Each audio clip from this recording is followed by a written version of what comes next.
Bonjour, ouais, donc on est là pour parler d'un livre, Faire dépression. On est en face de l'école des Beaux-Arts. C'est un livre qui raconte l'histoire d'une petite école des Beaux-Arts. Je vais vous lire la carte de couverture. Faire dépression est le grand roman polyphonique que vous attendiez, un chœur de 472 voix diverses, 5 ans de travail, une orgie cérébrale et rien de plus ni de moins que le quotidien fantastique d'une école d'art au croisement des 20e et 21e siècles. 4 directeurs successifs, des dizaines de profs, des centaines d'étudiants, du harcèlement, des trahisons, du sexe, des humiliations, de la drogue, des suicides, des projets insensés, des homosexuels, des échecs féconds, des marginaux béats, des réussites si modestes que personne ne les a jamais même entrevues, des petits bourgeois dionysiaques, des réacs, beaucoup de barbecue, des branchés futiles et impies, des exhibitionnistes bien membrés, des jeunes femmes belles à se damner, des planqués, des coincés graves, des fêtes démentes, des exploiteurs, des exploités, des perturbés et des perturbateurs. Alors comme j'ai pensé à ce livre ce matin et à la problématique, disons qu'en gros, comme c'est moi qui ai écrit l'article, c'est quand même, il existe un livre sur cette école qui s'appelle Faire impression. Donc il y a une private joke, Faire dépression, Faire impression. Et ce livre sur l'école qui s'appelle Faire impression, c'est un livre patrimonial qui rend compte des 180 ans de l'école qui est paru il y a 5 ans, qui est paru il y a 5 ans. Il fêtait le 180e anniversaire de l'école. L'école a juste disparu après. Dans ce livre-là, j'avais écrit un texte qui s'appelait Mémoriam, à la mémoire d'eux. Et l'école, après, a été regroupée avec les Arts Déco de Strasbourg et c'est devenu une structure plus grande qui maintenant s'appelle la Haute École des Arts du Rhin. Ce n'est plus le quai. Donc le quai est mort en 2011 ou 2012. Et donc ça raconte l'histoire d'une école entre 1990 et 2008. Et ça parle de 4 directeurs successifs et ça raconte mon rapport névrotique au pouvoir. Et contrairement à Faire impression, qui est le point de vue de l'institution, qui est vu d'en haut, c'est qui est la vie des fourmis, comme le livre de Maeterlinck. Mon livre, c'est le point de vue des fourmis. C'est les fourmis qui s'expriment, c'est vraiment polyphonique, c'est la base qui parle. Il n'y a aucune censure, c'est un livre avec une esthétique assez punk. Il y a des illustrations qui ont été faites par un garçon qui signe Crystal Met, qui sont comme ça, qui sont comme des illustrations qui font très fanzine, photocopiées noir et blanc. Et c'est un livre qui exprime les joies, les pannes, les ressentiments de la base, c'est ce que je voulais dire. C'est un livre qui n'a pas de censure, qui n'a pas besoin de plaire, qui n'est pas une carte de visite de l'institution. C'est plutôt une espèce de fanzine assez respectueux justement de l'institution, mais qui raconte quand même la vie dans l'institution avec ses bons et ses mauvais côtés. Et je me demandais ce matin, c'est ça que je voulais vous dire, comment est-ce que cette institution a évolué en fait? Qu'est-ce que ça raconte sur l'évolution de cette institution?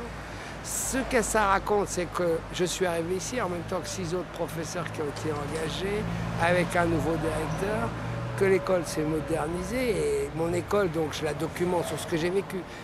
L'école dans le livre s'appelle Blettsam, tous les indigènes s'appellent Muller, c'est une espèce de conte à la Voltaire, comme Candide de Voltaire. C'est une histoire, c'est une petite fiction qui est décalée, les gens ne sont pas nommés. Il n'y a pas, c'est pas quelque chose, c'est pas un pamphlet, c'est pas dirigé. Ça peut être lu en Bretagne, à Bordeaux, et compris de la même façon. C'est l'histoire d'une petite école d'art en France qui vient d'un tissu industriel qui est ruiné, qui avant formait des gens pour aller dans l'industrie. Et il y a l'arrivée de l'art contemporain dans ces écoles, et c'est ce que j'ai vécu.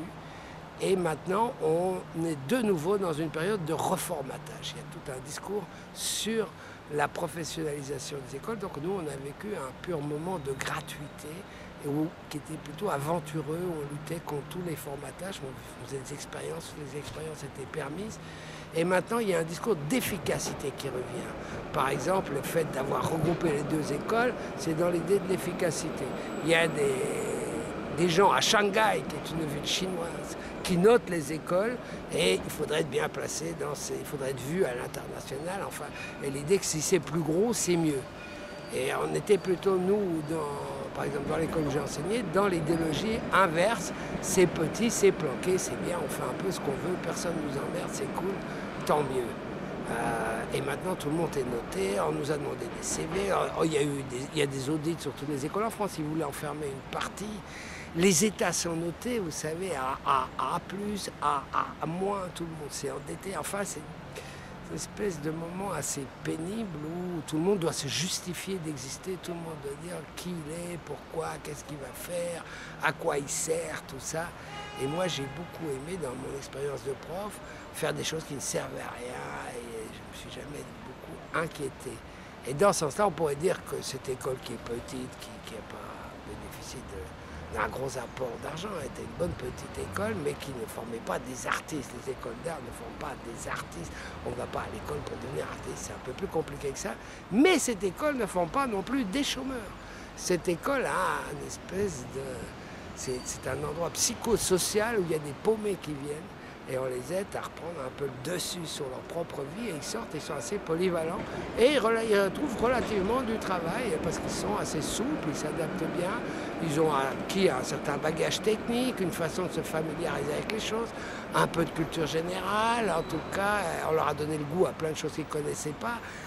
On avait aussi, le recrutement très longtemps était local, donc on avait des gens qui venaient du fin fond de la forêt, qui connaissaient à peine Picasso, qui avaient vu un calendrier des postes avec 2-3 reproductions de peinture, c'est tout. Et c'était amusant, c'est des gens qui étaient très ouverts, et les étudiants des Beaux-Arts sont en général des gens pragmatiques, qui aiment bien faire des expériences, et qui sont des gens assez marrants, assez festifs, enfin tout ça se passait bien. Et maintenant nous allons revivre une période de formatage, d'exclusion, de j'accepte ceci, tout ça.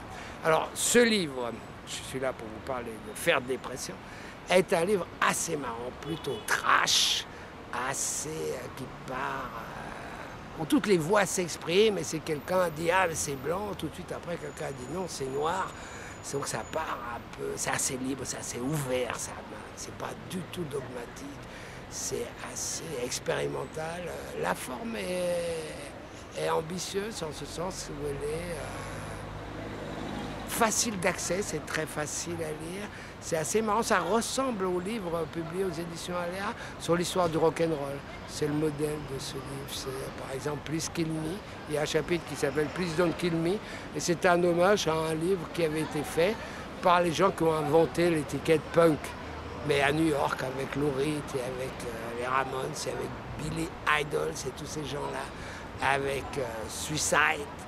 Et donc c'était sur les punks new-yorkais et c'est fait dans la même intention de rendre compte d'une expérience qui était assez vivifiante et dont les gens en général ont gardé un excellent souvenir d'une chose qui a disparu.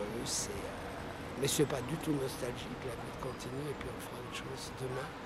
Mais donc c'est un livre qui est amusant, qui est stimulant, qui est revitalisant, qui est conseillé par l'Institut. On peut en prendre une petite portion tous les matins et une autre petite portion tous les soirs. C'est un livre qui est respectueux mais bien documenté, qui raconte bien l'histoire d'une petite institution. Il y a 2-3 passages même sur la naissance de l'institution au XIXe siècle. Et puis après, il y a espèce de kaléidoscope de toutes les expériences possibles dans un cadre comme celui de l'école des Beaux-Arts, de toutes les rencontres qu'on peut y faire, de tout ce qui s'y passe, de tout ce qui vous a toujours intrigué si vous n'y êtes pas allé et que vous êtes demandé comment ça se passait là-dedans. Je ne peux pas vraiment vous en lire un extrait là parce que ce qui fait sens, c'est la suite l'articulation des passages les uns des autres. Bon, je peux essayer. Par exemple, Maïté Muller dit, avec Hinkel, c'est un des directeurs, cela se passait bien, il se promenait, il passait souvent dans les ateliers, surtout celui de 3e année. C'est lui qui m'a amené à l'HP le jour où j'ai pété les plombs dans l'atelier de sérigraphie. Il m'a emmené dans sa petite voiture avec les fenêtres grandes ouvertes. Ils m'ont fait une piqûre de tranxène dans les fesses. J'avais une telle angoisse. Après, il est venu me voir de temps en temps à l'hôpital et il a même fini par rencontrer ma mère. Une fois, il était aussi à l'école le samedi matin. Comme directeur, il ne m'a jamais fait peur. Celui de Clermont se rendait inaccessible, atrocement inaccessible. Hinkel, ce n'était pas du tout ça. On le voyait à toutes les fêtes. Là, c'est un autre... C'était une étudiante, là, c'est un professeur qui parle. Et il s'appelle dans le livre Tim Pousse.